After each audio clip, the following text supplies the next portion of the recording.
The final confrontation with Victor Castellanos came 6 months after the raid on Gulf Safety Solutions, in a federal courthouse in New Orleans where the biggest corporate crime trial in Gulf Coast history was about to begin. Rodriguez sat in the witness section, watching as the man who had ordered the deaths of Dr. Sarah Chun and dozens of others was led into the courtroom in handcuffs. Castellanos was not what Rodriguez had expected. Instead of the imposing figure he had imagined, the billionaire businessman was a slight man in his 60s with graying hair and expensive glasses. He looked more like a university professor than a criminal mastermind responsible for systematic murder and terrorism. But Rodriguez had learned not to judge by appearances. The evidence collected over months of investigation painted a picture of a man who was ruthless, calculating, and completely without conscience when it came to protecting his profits. The federal prosecutor, Assistant U.S. Attorney Rebecca Chun, no relation to Dr. Sarah Chun, stood to address the jury with her opening statement. She was a woman in her 40s who had built a reputation prosecuting complex white-collar crimes. Ladies and gentlemen of the jury, over the next several weeks you will hear evidence of a conspiracy so vast and so callous that it challenges our understanding of corporate crime. Prosecutor Chun began.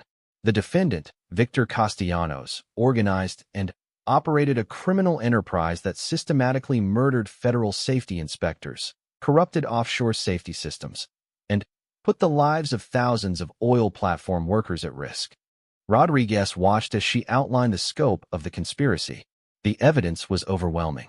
After the raid on Gulf Safety Solutions, federal investigators had uncovered a criminal network that reached into federal agencies, state governments, and corporations throughout the oil industry. The evidence will show that Mr. Castellanos orchestrated the murders of at least 7 federal safety inspectors and 3 potential witnesses. He corrupted safety equipment on more than 60 offshore platforms. He created a system of surveillance and intimidation that eliminated federal oversight of an entire industry. Castellanos sat impassively at the defense table, occasionally whispering to his team of expensive lawyers. He showed no emotion as the prosecutor described his crimes, as if the deaths of innocent people were merely business expenses. Rodriguez was scheduled to testify on the second day of the trial. He had spent weeks preparing with federal prosecutors, reviewing evidence, and practicing his testimony. The defense lawyers would try to discredit him, to suggest that he was a disgruntled employee seeking attention or money. But Rodriguez was ready. He had seen the evidence. He had lived through the cover-up. He knew the truth about what had happened to Dr. Chun and the others. When Rodriguez was called to testify, the courtroom was packed with reporters, families of victims, and oil industry representatives.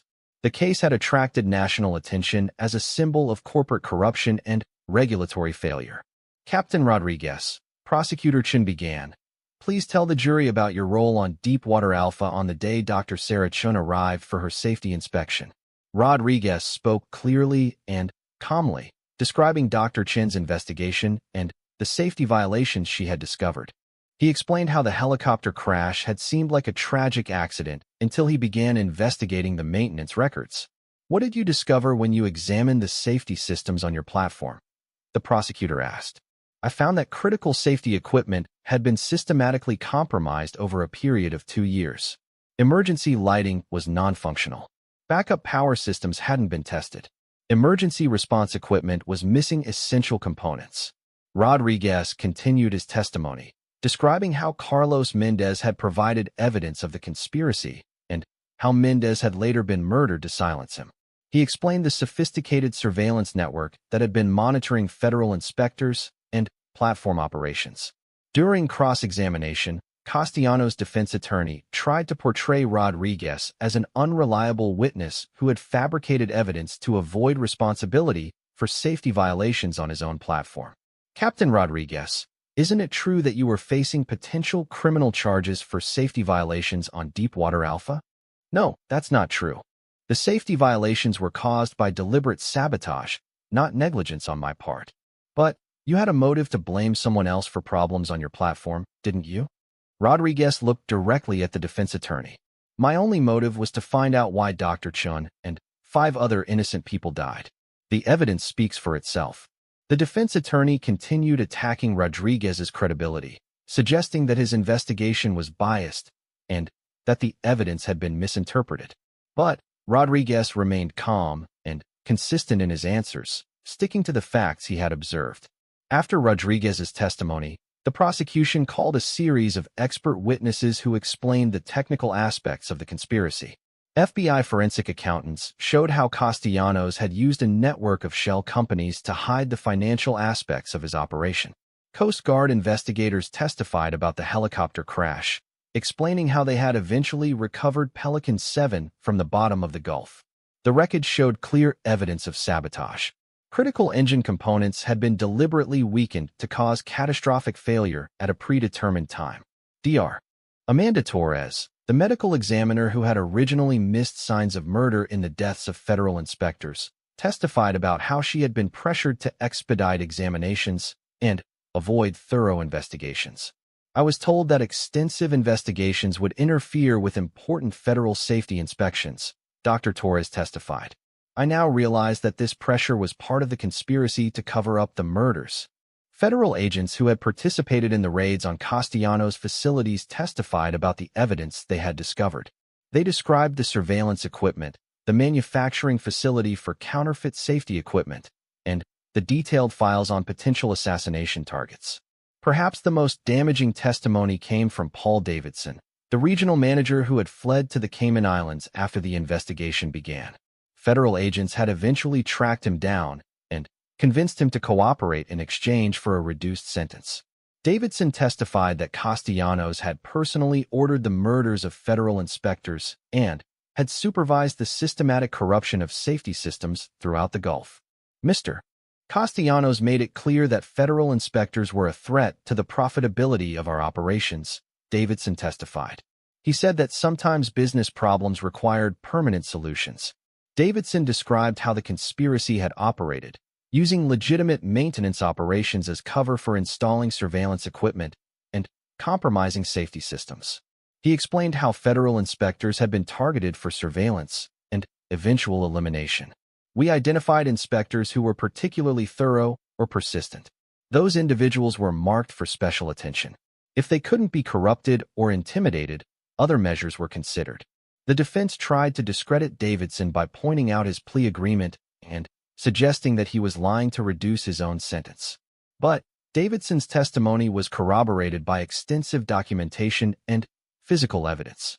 FBI agent Williams testified about the scope of the investigation and the evidence that had been recovered. She explained how the conspiracy had corrupted not just private contractors, but also federal agencies responsible for safety oversight. We discovered that Mr. Castellanos had corrupted officials in multiple federal agencies, including the Coast Guard, the Department of Interior, and the Environmental Protection Agency. He had essentially eliminated federal oversight of his operations through a combination of bribery and intimidation. The prosecution also called family members of the victims to testify about the impact of the conspiracy. Tommy Walsh's daughter spoke about how her father had died just days before her wedding. Jennifer Brooks' parents described their daughter's dreams of becoming an engineer and how those dreams had been ended by corporate greed. Jake Morrison's widow testified about how her husband had been manipulated into unwittingly participating in the murders. Morrison had believed he was following routine safety protocols when he was actually carrying out an assassination. Jake was a good man who loved flying and took safety seriously. Mrs. Morrison testified through tears. He would never have participated in hurting anyone if he had known what was really happening. The defense attempted to present Castellanos as a legitimate businessman who had been unaware of criminal activities conducted by subordinates. His lawyers argued that the systematic murders and safety violations had been organized by rogue employees without Castellanos' knowledge or approval. But the evidence against Castellanos was overwhelming. Email communications showed him personally approving operational plans that included asset elimination and regulatory interference management. Financial records showed him personally authorizing payments for activities that could only have been murder and sabotage.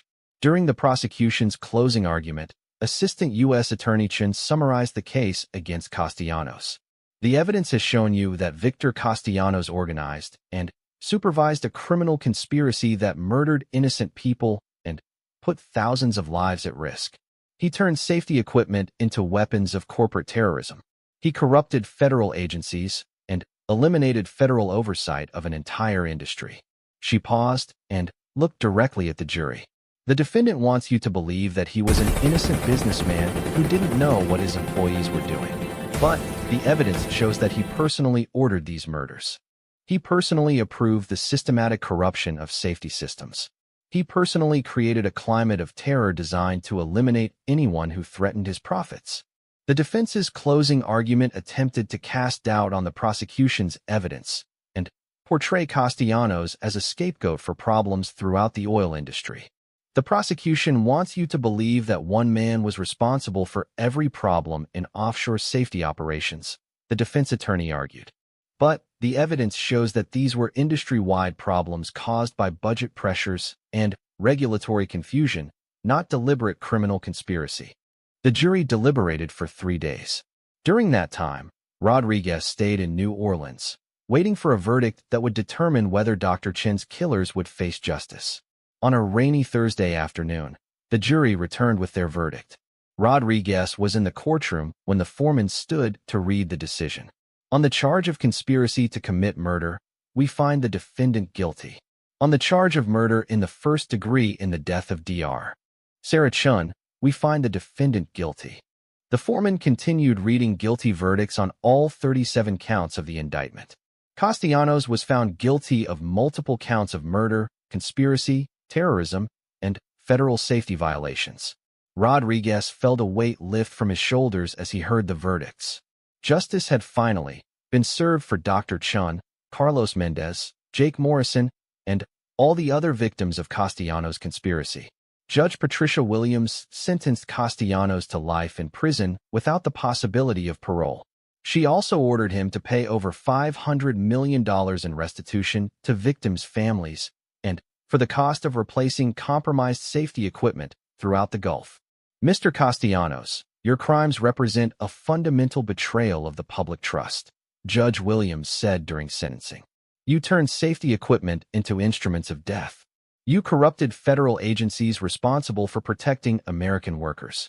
You created a climate of terror designed to eliminate federal oversight of an industry that affects the lives of thousands of people.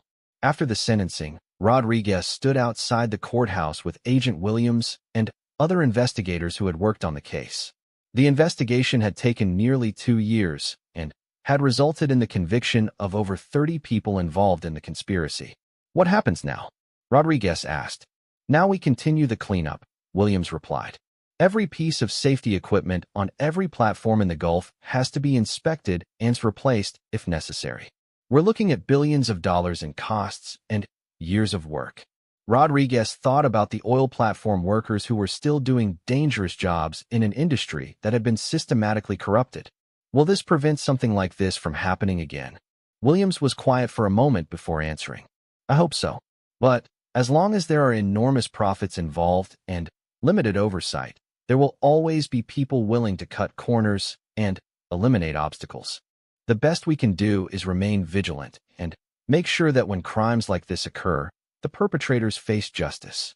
Rodriguez returned to work on Deepwater Alpha after the trial, but the platform was different now. New safety equipment had been installed throughout the facility. Federal inspectors conducted unannounced visits regularly. Most importantly, platform workers understood that their safety depended on constant vigilance against corporate corruption. The helicopter pad where Dr. Chun and the others had boarded their final flight was now equipped with memorial plaques honoring the victims of the conspiracy. Rodriguez visited the memorial every morning, remembering the people who had died and renewing his commitment to preventing similar tragedies. The helicopter exit that no one expected had revealed a conspiracy that no one survived unchanged.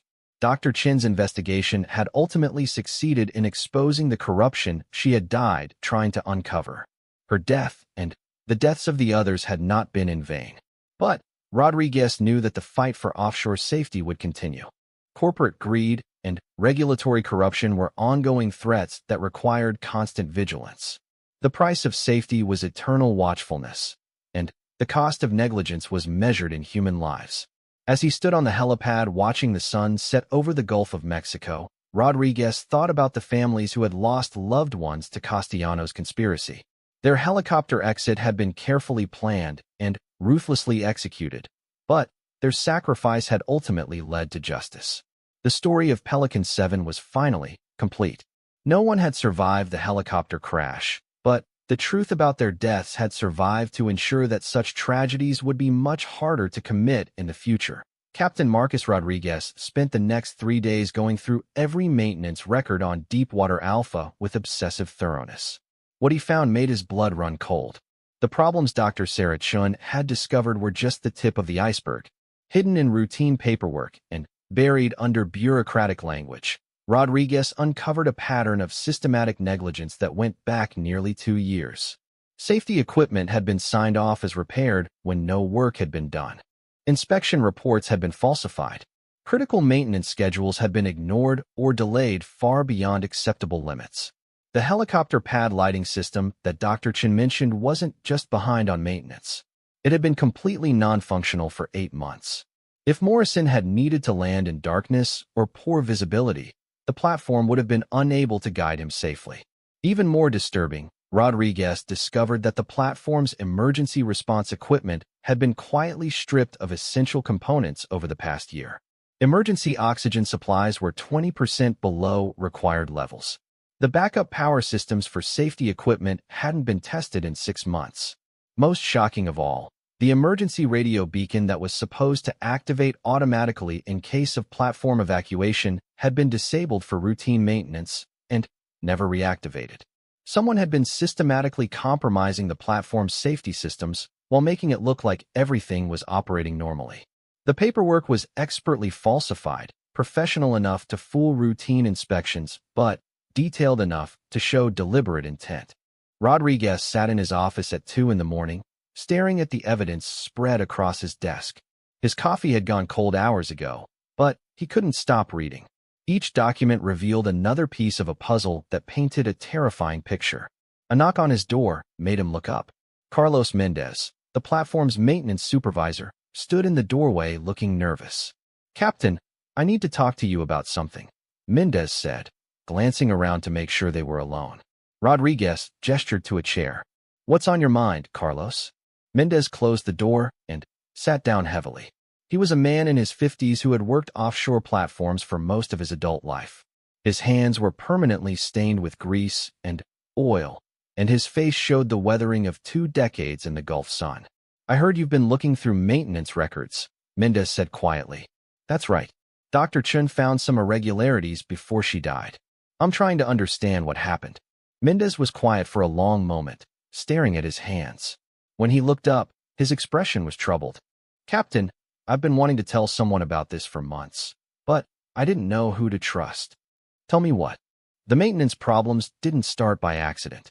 About 18 months ago, I started getting pressure from shore management to cut costs.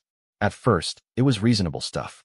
Use cheaper parts when possible, extend inspection intervals slightly, that kind of thing." Rodriguez leaned forward. "Go on." "Then, it got more serious. I was told to sign off on work that hadn't been completed. When I refused, they brought in outside contractors who didn't ask questions. Pretty soon, I realized they were going around me entirely." "Why didn't you report this?" Mendez laughed bitterly. "To who?"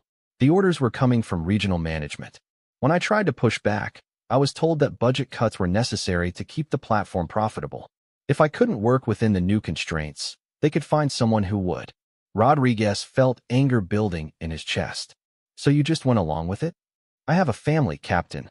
3 kids still in school, a mortgage, medical bills for my wife's cancer treatments. I couldn't afford to lose this job." Mendez paused, then continued. "But I kept copies of everything. Every falsified report, every piece of equipment that wasn't properly maintained, every safety system that was compromised." "You have documentation?" Mendez reached into his jacket and pulled out a USB drive. "Everything's on here. Dates, names, emails from shore management ordering the cost cuts. Email chains showed regional managers discussing which safety systems could be temporarily compromised without triggering federal inspections. Maintenance schedules were deliberately altered to avoid overlap with inspection periods. Most damning of all, there were discussions about managing federal investigators who might discover the problems. Carlos, look at this. Rodriguez pointed to an email dated 3 weeks ago. Regional Manager Paul Davidson is talking about Dr. Chin's inspection visit. He knew she was coming, and he knew she was specifically looking for safety violations. Mendez read over Rodriguez's shoulder. That email says they were going to neutralize the threat of her investigation. What does that mean? Rodriguez felt a chill run down his spine. The email was carefully worded to avoid explicitly threatening Dr. Chun, but the implication was clear. Someone had known that her investigation posed a serious threat to the company, and they had discussed taking action to stop her. We need to get this information to federal investigators immediately, Rodriguez said. Wait, Mendez grabbed his arm. Look at who else was copied on that email chain. Rodriguez scrolled through the recipient list and felt his heart sink. The emails had been copied to Jake Morrison, the helicopter pilot who had died in the crash. Morrison had known about the safety problems on the platform. He had known that Dr. Chun was investigating potential violations. Why would they copy Morrison on these emails? Rodriguez wondered aloud. Mendez was quiet for a moment, thinking. Jake Morrison wasn't just a pilot. His company, Gulf Air Transport, has exclusive contracts with our company for all helicopter services. If Dr. Chin's investigation had shut down platforms for safety violations, Morrison's company would have lost millions in revenue. The implication hung heavy in the air between them. Morrison hadn't just been an innocent victim of mechanical failure. He had been part of the conspiracy to hide safety violations from federal investigators. Rodriguez continued reading through the files, finding more evidence of the cover-up. Purchase orders for safety equipment that was never delivered. Inspection reports that claimed to find no problems on equipment that wasn't even installed. Training records for emergency procedures that had never been conducted. This goes all the way to the top, Rodriguez muttered, finding emails from the company's vice president of operations discussing the need to manage regulatory oversight more effectively. A new email in the chain caught Rodriguez's attention. It was dated the day before Dr. Chin's helicopter flight, sent by Paul Davidson to Jake Morrison with the subject line Schedule Change Request. Rodriguez opened the email and read it twice, unable to believe what he was seeing. Jake, need immediate extraction of Dr. Chun from Deepwater Alpha. She's discovered more than we anticipated. Standard protocol for passenger manifest. Confirm receipt. PD, standard protocol for passenger manifest, Rodriguez repeated. What does that mean? Mendez looked uncomfortable. In helicopter operations, there are different protocols for different types of passengers. VIPs get special treatment. Routine crew changes are handled normally.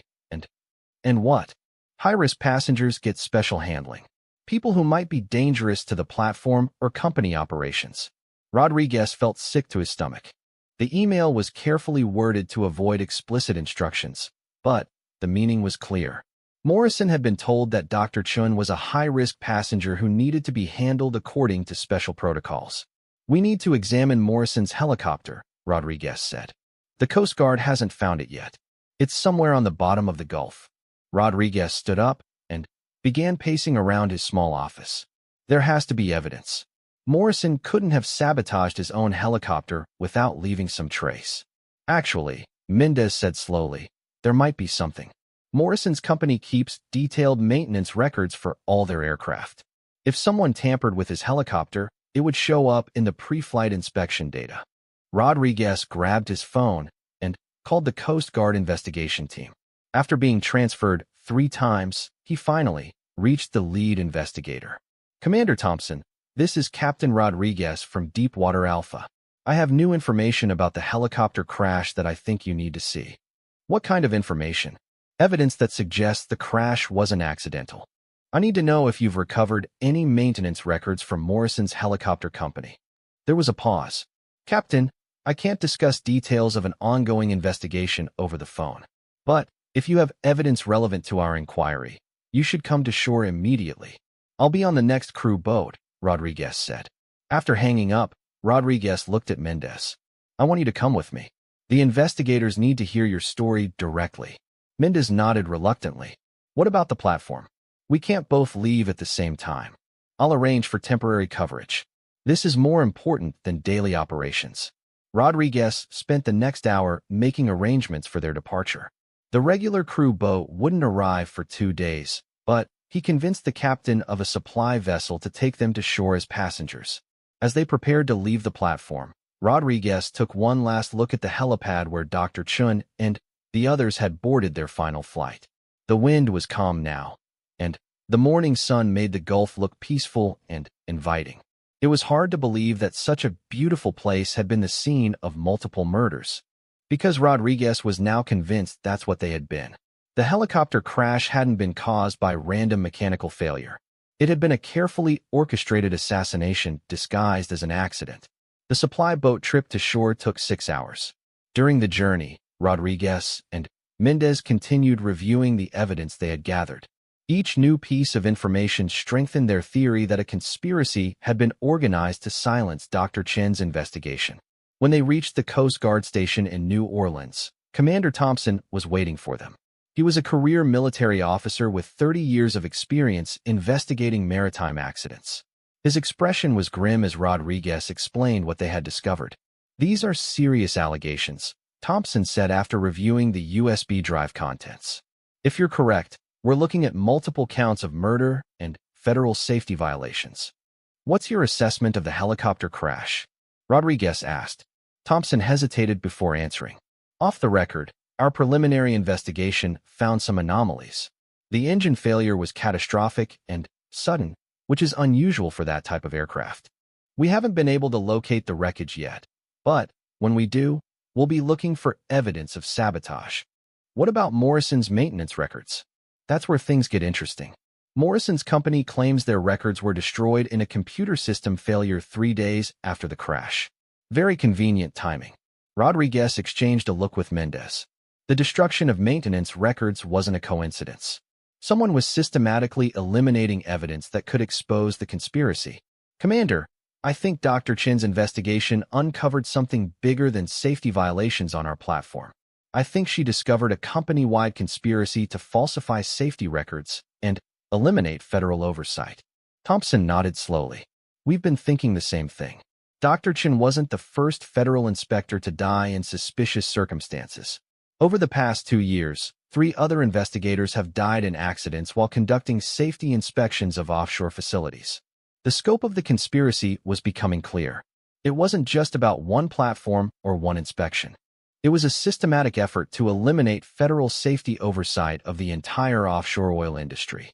Rodriguez realized that his decision to investigate Dr. Chen's death had put him and Mendez in serious danger.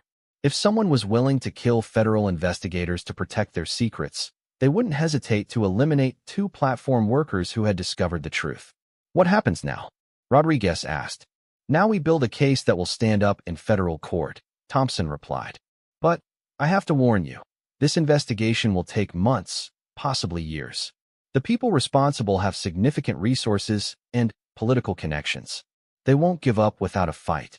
Rodriguez looked out the window at the Gulf of Mexico, where Pelican 7 and its passengers lay somewhere on the dark ocean floor. Dr. Chun had died trying to protect oil platform workers from corporate negligence. The least he could do was see that her killers were brought to justice. "We're ready to do whatever it takes," Rodriguez said firmly. Thompson nodded approvingly. "Good, because you're going to need federal protection. If our theory is correct, your lives are in danger the moment word gets out about this investigation." Rodriguez had come to shore expecting to provide information about a helicopter crash. Instead, he found himself at the center of a federal investigation into corporate murder and conspiracy. The helicopter exit that no one had expected was turning into a story that no one would survive unchanged. The morning sun cast long shadows across the oil platform as Captain Marcus Rodriguez checked his watch for the 3rd time in 5 minutes.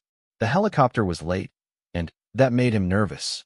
In his 15 years working offshore drilling operations in the Gulf of Mexico, punctuality had been a matter of life and death. Weather windows closed fast out here, and delays could turn routine flights into dangerous gambles.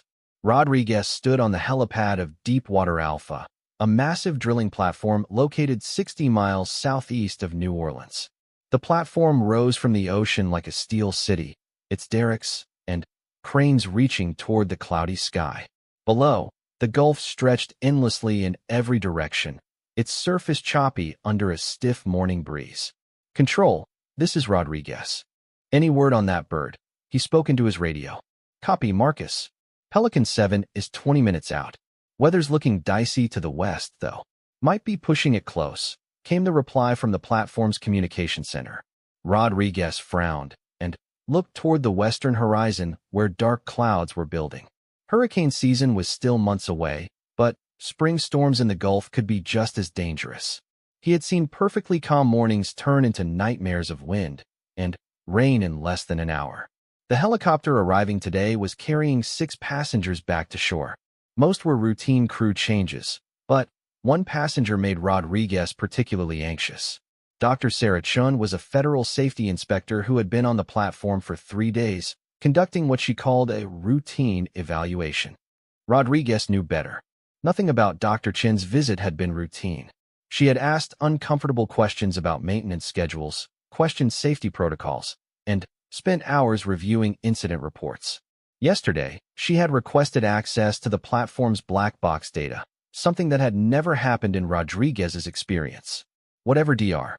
Chin had found, it was serious enough that she had insisted on an immediate return to shore rather than waiting for the scheduled crew boat. Rodriguez walked across the helipad to where the passengers were gathering. The wind was picking up, making conversation difficult. Besides Dr. Chun, there were 5 other people waiting for the flight. Tommy Walsh, a veteran roughneck who had worked the Gulf for 20 years, was going home to attend his daughter's wedding. Next to him stood Jennifer Brooks, a young engineer fresh out of college who looked nervous about her first helicopter ride. The other 3 passengers were contractors who had finished installing new safety equipment on the platform. They seemed relaxed, joking among themselves despite the deteriorating weather. Rodriguez envied their casual attitude. He had learned long ago that complacency killed people in the offshore oil business. "Captain Rodriguez?" Dr. Chin approached him, her safety helmet secured tightly under her chin. She was a small woman in her 40s with sharp eyes that missed nothing. "I need to speak with you about something important." Rodriguez moved away from the other passengers, gesturing for Dr. Chin to follow. They stopped near the edge of the helipad where the noise of the wind would mask their conversation. "What's on your mind, Doctor?" Dr. Chin glanced around to make sure they weren't overheard. "I've discovered some irregularities in your maintenance records, specifically regarding helicopter landing equipment and safety protocols." Rodriguez felt his stomach tighten. "What kind of irregularities?" "Your helipad lighting system failed inspection 6 months ago, but I can't find any record of repairs being completed. The emergency shutoff procedures for the helicopter fuel system haven't been updated since 2018. Most concerning, your emergency response team hasn't conducted a helicopter crash drill in over 18 months. Look, Doctor, we follow all required protocols. This platform has an excellent safety record." Dr. Chin's expression remained serious. "I'm not questioning your crew's competence, Captain, but the paperwork doesn't match the reality. Either your maintenance department is cutting corners or someone is falsifying records. Either way, it's a federal violation that could shut down this platform." Before Rodriguez could respond, the distinctive sound of helicopter rotors echoed across the water. In the distance, a small aircraft was approaching from the northeast, flying low over the waves. Rodriguez raised his binoculars and spotted the familiar blue and white markings of Pelican 7. "We'll continue this conversation when you get back to shore," Dr. Chun said firmly. "I'll be filing a preliminary report as soon as I reach my office." Rodriguez watched her walk back toward the other passengers. He had worked too hard to reach his position as platform captain to let it all fall apart because of paperwork problems. The truth was, Dr. Chun was right about the maintenance issues. Budget cuts over the past 2 years had forced difficult decisions, and safety equipment maintenance had been delayed more often than Rodriguez liked to admit. The helicopter grew larger as it approached the platform. Rodriguez could see pilot Jake Morrison at the controls, a man he had known for 8 years. Morrison was one of the best helicopter pilots working the Gulf, with over 10,000 hours of flight time and a perfect safety record. If anyone could handle the increasingly rough weather, it was Morrison. As Pelican 7 circled the platform to line up for landing, Rodriguez noticed something unusual. The helicopter seemed to be fighting the wind more than normal. Morrison's approaches were usually smooth and controlled, but this one looked unstable. The aircraft swayed from side to side as it descended toward the helipad. Rodriguez activated his radio. Pelican 7, this is Deepwater Alpha. Winds are gusting up to 35 knots from the southwest. You might want to consider waving off. Morrison's voice crackled through the radio. Copy, Alpha. I can handle it. Passengers ready. The 6 people waiting on the helipad gathered their bags and moved toward the designated boarding area. Dr. Chun carried a locked briefcase that Rodriguez assumed contained her investigation notes. Tommy Walsh helped Jennifer Brooks with her heavy duffel bag, offering words of encouragement about the flight. The helicopter touched down on the helipad with a solid thump. Morrison kept the rotors spinning while Rodriguez supervised the passenger loading. The wind was getting stronger, and he had to hold onto his helmet to keep it from blowing away. One by one, the passengers climbed into the helicopter. Dr. Chun was the last to board, pausing at the aircraft door to look back at Rodriguez. She said something, but the noise of the rotors and wind made it impossible to hear. She climbed inside and secured her seatbelt. Morrison gave Rodriguez a thumbs-up signal through the cockpit window. Rodriguez responded with the same gesture and stepped back from the aircraft. The helicopter lifted off smoothly, rising about 50 feet before tilting forward and accelerating away from the platform. Rodriguez watched through his binoculars as Pelican 7 flew toward shore. The weather was definitely getting worse. The helicopter disappeared and reappeared between low-hanging clouds as Morrison navigated around the worst of the storm cells. About 10 minutes after takeoff, Rodriguez was in the platform's communication center when the radio crackled to life. Mayday, mayday, mayday. This is Pelican 7. We have an emergency. Engine failure. Attempting auto-rotation. Position approximately 40 miles southeast of New Orleans. Rodriguez grabbed the radio microphone. Pelican 7, this is Deepwater Alpha. What's your status? We're going down. Engine seized completely. I'm trying to find a clear patch of water for emergency landing. The communication center erupted in controlled chaos as technicians began coordinating with Coast Guard rescue services. Rodriguez felt helpless as he listened to Morrison's calm but urgent voice describing their situation. Coast Guard, this is Pelican 7. 6 souls on board. Fuel state critical. We're not going to make it to shore. Through the static, Rodriguez could hear Morrison fighting with the controls, trying to guide the powerless helicopter toward the safest possible water landing. In a helicopter, engine failure meant almost certain death unless the pilot could execute a perfect auto-rotation landing. Even then, survival in the Gulf's rough waters was far from guaranteed. Pelican 7, Coast Guard rescue is en route. Can you maintain altitude? Negative. We're coming down fast. Tell my wife. The radio went silent. Rodriguez stared at the communication equipment, willing Morrison's voice to come back. Outside, the storm clouds were building higher, and the wind was howling across the platform. Somewhere in that dark water, 6 people were fighting for their lives. The Coast Guard arrived at the last known position of Pelican 7 within an hour. They found an oil slick, some floating debris, and 1 empty life jacket. Despite searching for 3 days, no survivors were found. The helicopter had simply vanished beneath the waves, taking all 6 passengers and crew to the bottom of the Gulf. The official investigation would take months. Federal investigators would examine every aspect of the flight, from Morrison's training records to the helicopter's maintenance history. They would interview everyone who had contact with the aircraft in its final days. But Rodriguez already knew what they would find. The helicopter had been properly maintained, and Morrison was an experienced pilot. Sometimes, mechanical failures happen without warning. Sometimes, good people died despite everyone doing everything right. What bothered Rodriguez most was his last conversation with Dr. Chun. She had discovered safety violations on his platform, problems that could cost him his career. Now she was gone, along with her investigation notes and the locked briefcase containing evidence of the violations. Rodriguez told himself it was just a tragic coincidence. Helicopter crashes happened in the offshore oil business. The Gulf was an unforgiving environment that claimed lives regularly. Dr. Chin's death was just another statistic in a dangerous industry. Still, as he stood on the helipad that evening, Watching the sun set through the storm clouds, Rodriguez couldn't shake the feeling that something was wrong. The timing was too convenient. The mechanical failure was too sudden. The complete disappearance of the aircraft was too clean. He thought about the maintenance records Dr. Chun had questioned, the missing safety inspections, the falsified paperwork. Rodriguez had assumed these were simple administrative errors, the kind of corner-cutting that happened when budgets got tight. But what if they weren't errors? What if someone had deliberately sabotaged the platform's safety systems? What if Dr. Chun had discovered something more serious than missing paperwork?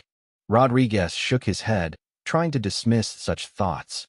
He was letting grief and guilt affect his judgment. Helicopter crashes were tragic, but not uncommon. Engine failures happened. Good pilots died. Yet as he walked back toward the platform's living quarters, Rodriguez made a decision. He would conduct his own investigation into the maintenance records Dr. Chun had questioned. He would find out exactly what she had discovered and why it had been important enough to demand an immediate return to shore. He owed her that much. He owed it to Tommy Walsh, who would never see his daughter's wedding. He owed it to Jennifer Brooks, whose engineering career had ended before it really began. He owed it to the 3 contractors whose families would never see them again.